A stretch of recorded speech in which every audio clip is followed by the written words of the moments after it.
آپ کا دوسرا سوال، تو 3 طلاق کا کہہ رہے تھے کہ میڈیا کافی 3 طلاق اچھال رہی ہے، اور اس کا کیا جواب ہے؟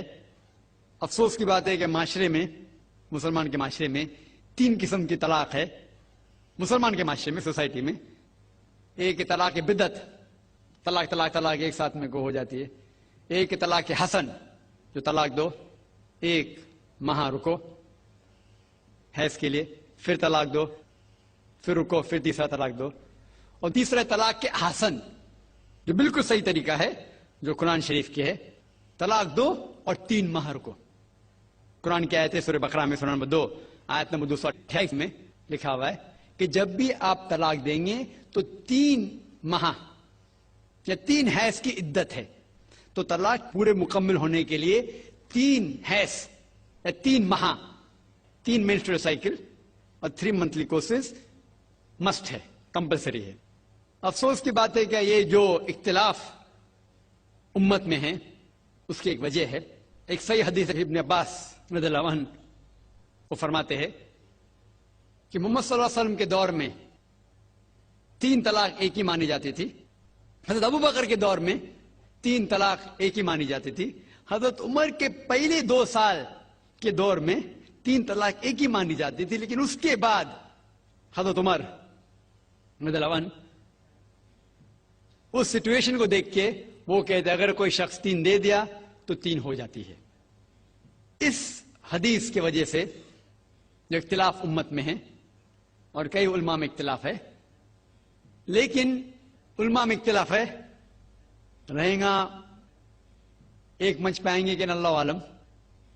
لیکن اگر آپ قرآن کی روشنی میں پڑھتے ہیں، قرآن میں طلاق کا ذکر کیا گیا ہے سورہ بقرہ میں، سورہ نمبر 2 آیت نمبر 228 سے لے کے 240 تک، اور سورہ طلاق میں سورہ نمبر 65 آیت نمبر 1 سے 7۔ جو قرآن مجید میں طلاق کا ذکر ہے اس کے اندر یہ ہے کہ کبھی کوئی ڈفرنس آف اوپینین، کوئی جھگڑا ہو جاتا ہے شوہر اور بیوی میں، تو پہلا شوہر بیوی بیٹھ کے بات کرے۔ ایسا نہیں کہ بیوی نے نمک زیادہ ڈال دیا اور طلاق طلاق طلاق کہہ دیا اور طلاق ہو گیا۔ اگر بیوی میں نمک زیادہ ڈالا، بولے آپ کو نمک کم چاہیے، معاملہ سلجھ جائے گا، بیٹھ کے بات کرو۔ پھر بھی بات نہ بنے تو اللہ تعالیٰ فرماتا ہے سورہ نساء میں، سورہ نمبر 4 آیت نمبر 35 میں کہ آپ کے درمیان ایک حکم رکھو، ایک آربیٹر بیوی کی طرف سے، ایک آربیٹر شوہر کی طرف سے۔ مطلب آربیٹر، حکم کہتے ہیں آربیٹر کو، حکم رکھو بیوی کی طرف سے اور شوہر کی طرف سے، اور معاملہ کو سلجھا لو۔ پھر بھی اگر بات نہیں مانے تو آپ پھر طلاق دے سکتے ہیں۔ تو طلاق دیتے ہیں تو کئی اس کے کرائٹیریاز ہے کہ حیض کے وقت طلاق مت دو، جب آپ غصے میں طلاق مت دو، شراب کی حالت میں طلاق مت دو۔ اس کے بعد جب طلاق دیا جاتا ہے تو 3 ماہ رکنا چاہیے۔ طلاق کے احسن ہے، جو بالکل صحیح طریقہ ہے۔ طلاق دو اور 3 ماہ رکو، اور 3 ماہ کے اندر اگر آپ رجوع کرنا چاہتے ہیں اپنے بیوی سے تو رجوع ہو سکتے، الحمدللہ۔ اگر 3 ماہ تک آپ سمجھتے نہیں مجھے میرے بیوی سے الگ ہونا ہی چاہیے، تو 3 ماہ کے بعد، عدت گزرنے کے بعد، آپ دونوں میاں بیوی نہیں رہتے، آپ الگ ہو جاتے۔ لیکن اس کے بعد اکثر مسلمان بھی نہیں جانتے یہ قرآن کی آیت کیا ہے۔ قرآن شریف میں لکھا ہوا ہے سورہ بقرہ میں، سورہ نمبر 2 آیت نمبر 232 میں کہ اگر وہ شخص اپنی پرانی بیوی سے پھر سے شادی کرنا چاہتا ہے تو مت روکیے۔ تو اگر طلاق ہو چکا ہے صحیح طریقے سے، طلاق کے احسن کے طریقے سے، اور 3 ماہ ہو گئے، عدت گزر گئے، 6 مہینے بعد اگر لگا بھائی جو میں نے کیا غلط کیا، میں پھر سے شادی کرنا چاہتا ہے، تو وہ آدمی اپنی پرانی بیوی سے پھر سے نکاح کر سکتا ہے، لیکن نیا نکاح نیا مہر، نیا نکاح نیا مہر، جو کئی مسلمان نہیں جانتے۔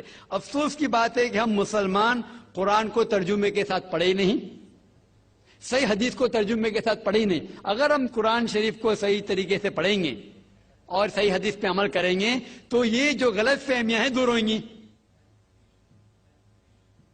اور پھر سے اگر شادی ہوئی پھر سے آپ ساتھ میں رہ سکتے، پھر سے پرابلم ہوا تو پھر طلاق دو، پھر 3 ماہ رکو، پھر سے الگ ہو جاؤ، پھر سے آپ چاہتے پھر سے شادی کر سکتے۔ 3 بار جائز ہے، تیسرے بار آخری بار ہے، اس کے بعد آپ پھر سے شادی نہیں کر سکتے جب تک وہ دوسری کسی سے شادی نہیں کرے۔ لیکن میں نے اپنی زندگی میں ایک بھی شخص میرے زندگی میں نہیں آیا جو طلاق کے حسن کیا، صحیح طریقے سے طلاق دیا، علیحدہ ہو گئے، پھر نکاح ہو گیا، پھر علیحدہ ہو گیا، پھر نکاح ہوا، پھر علیحدہ ہوا۔ میں نے کوئی بھی شخص میرے زندگی میں پورے دنیا میں ایسا شخص کے بارے میں سنا ہی نہیں جو صحیح طریقے سے کیا اور بچھڑ گیا، پھر سے شادی کی، پھر سے بچھڑ گیا، پھر سے نکاح کے، پھر بچھڑ گیا، پھر شادی کرنا چاہتا ہے۔ اگر آپ صحیح طریقے سے قرآن کے اوپر عمل کریں گے تو یہ نوبت آئیں گی نہیں۔ اور کچھ لوگ جو اسلام کو مذاق بنائیں اور کیا کہتے کہ اچھا اگر ایک ساتھ میں دے دیے، 3 طلاق دے دیے، ہو گئی، ابھی کیا حلالہ کرو۔ قرآن کہتا ہے 3 طلاق ایک ساتھ میں بھی دیں گے تو ایک ہی ہوتی ہے۔ محمد صلی اللہ علیہ وسلم کے وقت میں 3 بھی ایک ساتھ میں دینا ایک ہی ہوتا تھا۔ حضرت ابو بکر کے ٹائم میں بھی 3 طلاق ایک ہی ہوتا تھا۔ حضرت عمر کے دور میں لوگ جو کہتے 3 طلاق 3 ہوتی ہے، کئی علماء کہتے ہیں کہ ان نے یہ اپنے فتوے پہ رجوع کیے اور انہیں افسوس تھا کہ یہ فتویٰ انہیں دیے، اور کئی لوگ کہتے نہیں ان کا فتویٰ صحیح تھا۔ اس میں امت کا اختلاف ہے، لیکن اگر قرآن کی روشنی میں دیکھیں گے تو 3 طلاق ایک ساتھ میں بھی دیں گے تو ایک ہی ہوتی ہے۔